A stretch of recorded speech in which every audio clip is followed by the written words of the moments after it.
New tonight at 5, police are looking for a man who robbed a resale clothing store at gunpoint last night. This happened at Style Encore on Theater Road just after 8:30. Witnesses say the man pointed a silver handgun at the people inside. They describe him as a white male in his 20s.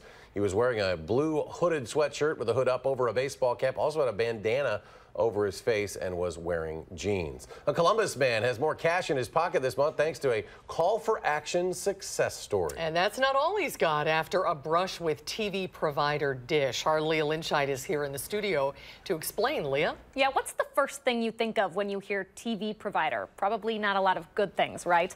Well, Roger Kranz's story might help us all find a little more compassion when it comes to your cable company.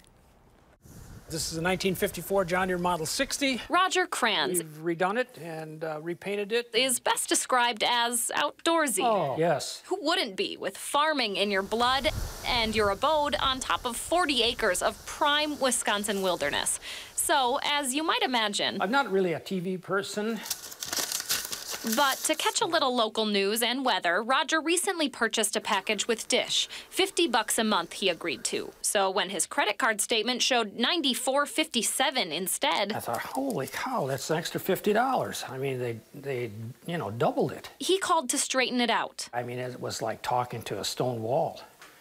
I mean, they just didn't want to understand. I mean, I don't think they were that dense, but they just didn't want to understand. Roger then called for action. With a little help from CFA volunteers, weeks later, Roger got a call. Just a really nice guy. He was a gentleman and very polite. And we went over my agreement, and he says, I will take care of it. But this customer service success story goes even further with a knock on Roger's door. And here laid a little box in there, and what's this from, you know? And here it was Dish and Mrs. Fields cookies.